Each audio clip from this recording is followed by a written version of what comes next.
Hello friends, this is Jyoti Verma. Today I am going to start with School Organization and Management, जिसका हम पढ़ रहे हैं second unit. और second unit के अंदर हमने कुछ टॉपिक्स पहले भी पढ़ लिए हैं और आज हम स्टार्ट करेंगे अपना न्यू टॉपिक, जिसके अंदर है तनाव संघर्ष की अवधारणा, यानी कॉन्सेप्ट ऑफ कॉन्फ्लिक्ट्स। तो इसके अंदर हम कॉन्फ्लिक्ट के बारे में सारे पॉइंट्स पढ़ेंगे और इसके बारे में जानेंगे कि ये किस तरीके से तनाव की एक तरीके से जो तनाव की स्थिति है वो किस तरीके से बच्चों की जो स्टडी है या फिर लोगों का जो वर्क है उसके अंदर जो संघर्ष की भावना है या तनाव है वो पैदा हो जाती है। तो इसमें फर्स्ट है, जब दो पक्षों के बीच विरोधी विचारधारा जो होती है वो विरोधी, जो एक तरीके से अगेंस्ट या अपोजिट जो विचारधारा होती है, थॉट्स होते हैं, वो पनपती है। दोनों के दृष्टिकोण अलग अलग होते हैं, मतलब एक पर्सन है वो किसी एक टॉपिक के बारे में अलग विचार रखता है, दूसरा पर्सन है वो उसी टॉपिक के बारे में अलग विचार रखता है।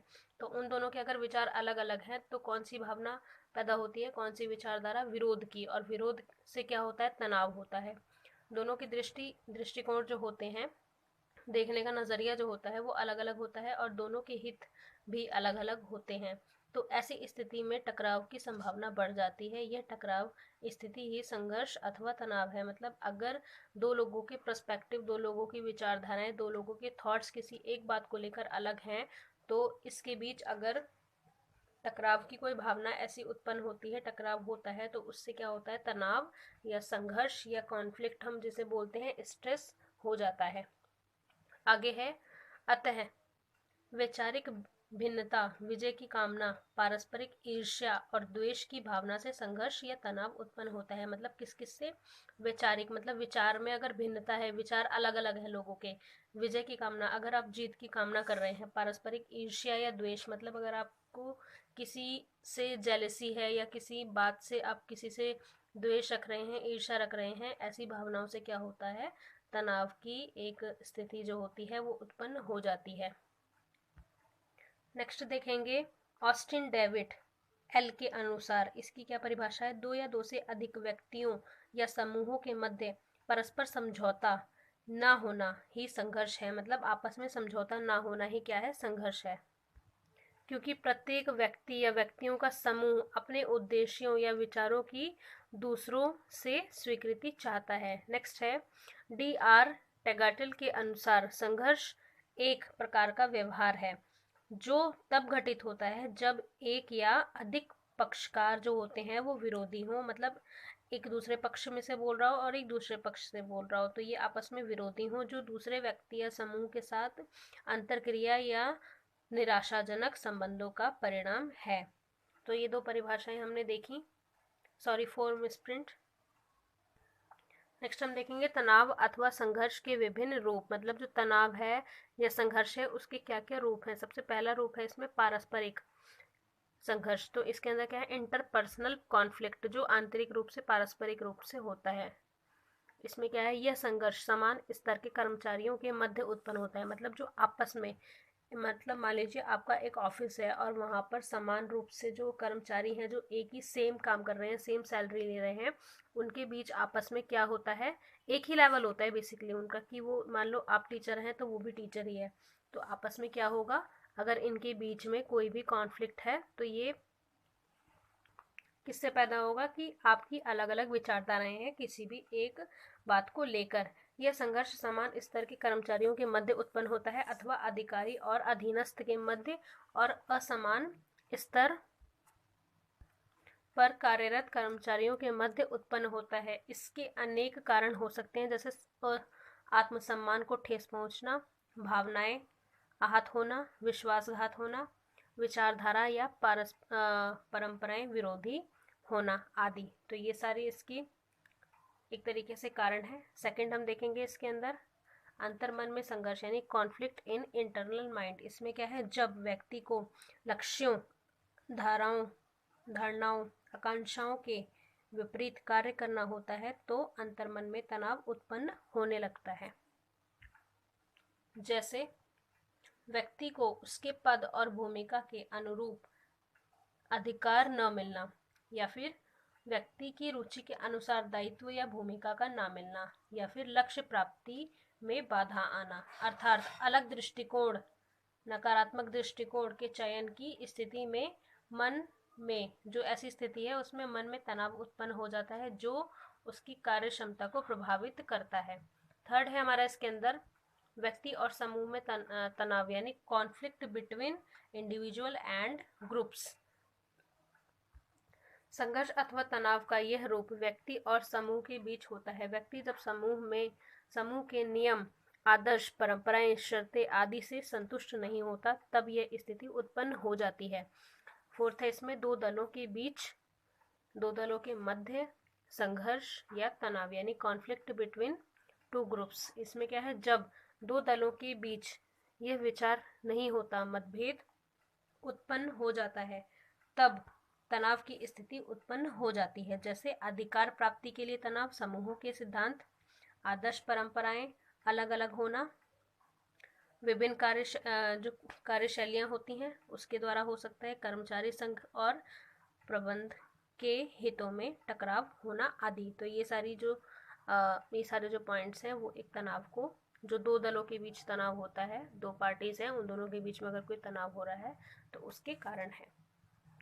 फिफ्थ हमारा इसके अंदर दो या अधिक संगठनों के मध्य तनाव यानी कोई भी दो ऑर्गेनाइजेशन है या फिर कोई भी ऐसी कम्युनिटी है उनके बीच तनाव, कॉन्फ्लिक्ट बिटवीन टू और मोर ऑर्गेनाइजेशंस। जब दो या दो से अधिक संगठन एक दूसरे से किसी न किसी रूप से जुड़े हैं, उनके मध्य होने वाला संघर्ष या तनाव संगठनों के मध्य अंतर संगठनात्मक संघर्ष या तनाव कहलाता है। इसका कारण संस्था के मध्य कार्य संबंधी, मूल्य संबंधी या फिर गुणवत्ता संबंधी मतभेद होता है। नेक्स्ट हम देखेंगे पारस्परिक तनाव या संघर्ष के कारण। ऐसे कौन कौन से कारण हैं जिससे कोई भी तनाव या स्ट्रेस या फिर कॉन्फ्लिक्ट पैदा होता है। तो फर्स्ट है इसके अंदर वैचारिक मतभेद यानी डिफरेंस इन थॉट्स। कभी भी अगर दो लोगों का विचार अलग है किसी भी टॉपिक को लेके तो उससे तनाव का होना बहुत ही लाजमी है। सेकेंड है इसमें संप्रेषण का अभाव। अगर कोई भी संप्रेषण कम्युनिकेशन नहीं हो रहा, लेक ऑफ कम्युनिकेशन। थर्ड है इसमें उद्देश्यों में भिन्नता एवं परस्पर निर्भरता, जैसे कि difference in AIIMS and dependence upon each other. Fourth है इसके अंदर संसाधनों की कमी यानी लेक ऑफ रिसोर्सेज। फिफ्थ है इसमें पदोन्नति और सामंजस्य में कमी यानी progress in past and lack of adjustment. Sixth है इसमें अधिकार कर्तव्यों का स्पष्ट ना होना यानी no clarity in rights and duties. Seventh है प्रशासन शैली की भिन्नता यानी डिफरेंस ऑफ एडमिनिस्ट्रेटिव स्टाइल्स। तो ये कुछ 7 पॉइंट्स थे जिससे हमने क्या देखा, जिसमें पारस्परिक तनाव या संघर्ष के कारण है। ये कोई भी संघर्ष हो रहा है, कोई भी तनाव हो रहा है, उसके रीजंस कुछ ऐसे ही होते हैं अगर हम ऑफिशियल या फिर एडमिनिस्ट्रेटिव रूप में देखें तो। नेक्स्ट देखेंगे हम पारस्परिक संघर्ष तनाव की आवश्यकताएं। इसमें क्या है, स्टेजेस ऑफ इंटरपर्सनल कॉन्फ्लिक्ट। तनाव की कई अवस्थाएं हैं। यह अनुभूति से प्रारंभ होकर परिणाम तक की अवस्थाओं तक गुजरती हैं। यह कभी अंतर्निहित रहता है, कभी प्रकट रूप में होता है और कभी अंतिम परिणाम के रूप में होता है। यह एक प्रक्रिया के रूप में तब तक गतिमान रहता है जब तक कि समाप्त नहीं हो जाता। नेक्स्ट है इसमें फर्स्ट हमारा जिसमें है अनुभूति अवस्था यानी रिसीव्ड स्टेज। इसमें क्या है, इसमें तनाव का आभास होने लगता है, व्यक्तियों के मध्य गलतफहमी प्रारंभ हो जाती है, इसके कारण धारणाएं भ्रामक होने लगती हैं। नेक्स्ट है इसमें सेकंड जिसमें है अंतर्निहित अव्यक्त अवस्था, जिसके अंदर है इस अवस्था में व्यक्ति का व्यवहार असंगत होने लगता है क्योंकि धारणाएं भ्रामक होकर, मतलब एक तरीके से मिसकंसेप्शन हो जाता है, भ्रामक होकर व्यक्ति के मन में घर बना लेती हैं। थर्ड पॉइंट है इसमें हमारा अभिव्यक्ति अवस्था यानी मैनिफेस्ट स्टेज। इसमें क्या है, इसमें तनाव पूर्ण स्पष्ट हो जाता है, मतलब पूरी तरीके से वो पता चल जाता है, स्पष्ट हो जाता है तथा इसकी स्थिति एक दूसरे को हानि पहुंचाने वाली होने लगती है। व्यक्ति के व्यवहार में आक्रामकता स्पष्ट दिखाई देने लगता है, मतलब एग्रेसिव हो जाता है इंसान। फोर्थ है इसके अंदर परिणाम की अवस्था यानी आफ्टरमेथ स्टेज। इसमें क्या है, इस अवस्था में तनाव अपने अंतिम चरण पर होता है, दोनों पक्षों को परिणाम सहन करना, भुगतना पड़ता है। ऐसी स्थिति में या तो तनाव समाप्त हो जाता है या फिर नवीन भावी योजना की तैयारी की जानी प्रारंभ हो जाती है। आगे क्या है, पारस्परिक तनाव को दूर करने तथा अध्यापक मंडल को प्रोत्साहित करने में प्रधानाध्यापक की भूमिका। आगे इसमें क्या है, यानी जो स्ट्रेस है, जो कॉन्फ्लिक्ट है, उसको दूर करने में जो प्रधानाध्यापक यानी प्रिंसिपल है स्कूल का, उसकी क्या क्या भूमिका है, उसके कुछ पॉइंट्स हम देखेंगे। तो फर्स्ट है हमारा इसके अंदर सकारात्मक अभिवृत्ति का विकास यानी डेवलपमेंट ऑफ पॉजिटिव एटीट्यूड। आगे है इसमें सेकंड प्रतियोगी भावना का विकास यानी development of competitive thoughts. Competitive thoughts का मीनिंग है कि प्रतियोगी की जो भावना है उसका विकास करें। थर्ड है इसमें सृजनशीलता का विकास यानी डेवलपमेंट ऑफ क्रिएटिविटी। फोर्थ है इसमें समान कार्यभार और वरिष्ठता को ध्यान में रखना, यानी किसी भी तरीके का जो कार्य है उसको या उसकी वरिष्ठता को ध्यान में रखना। Equal work distribution of work and seniority must be in mind. और फिफ्थ है इसके अंदर निष्पक्ष एवं वस्तुनिष्ठ निर्णय यानी absolute and objectives. Sorry for misprint. Seventh है हमारा इसके अंदर पॉइंट गंभीर स्थिति में समिति गठित करना, यानी कोई भी ऐसी कम्युनिटी बनाना, कोई भी गंभीर अगर सिचुएशन, सीरियस सिचुएशन के अंदर, construct community in serious situation. आगे हम देखेंगे इसमें विद्यालय में तनाव या संघर्ष रहित कार्य पर्यावरण, मतलब विद्यालय का पर्यावरण ऐसा कैसे बना सकते हैं जिससे तनाव की स्थिति पैदा ना हो। विद्यालय में मुख्य रूप से 3 प्रशासनिक अंग है, प्रशासक, प्रधानाध्यापक, शिक्षक या फिर विद्यार्थी।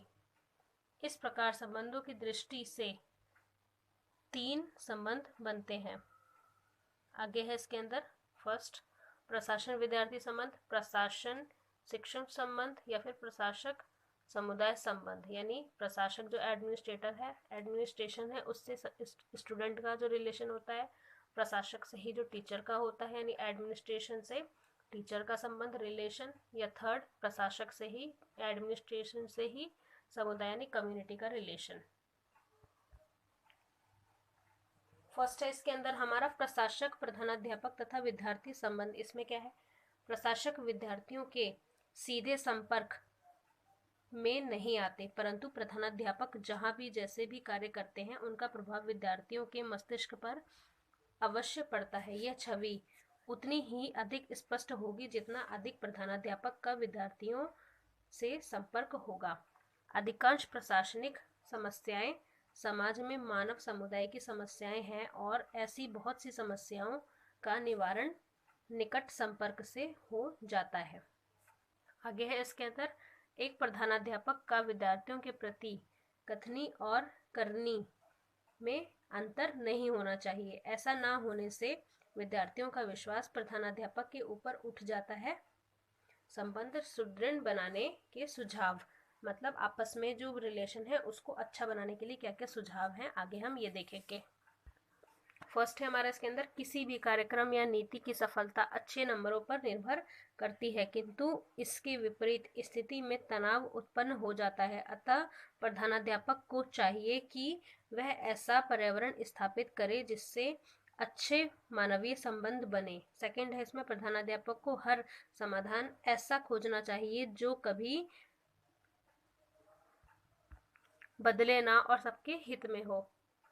नेक्स्ट देखेंगे प्रशासक शिक्षक संबंध, यानी जो एडमिनिस्ट्रेटर है उसका टीचर से क्या रिलेशन है। प्रधानाध्यापक और शिक्षक के संबंध मानवीय संबंधों की आधारशिला है और इनके संबंधों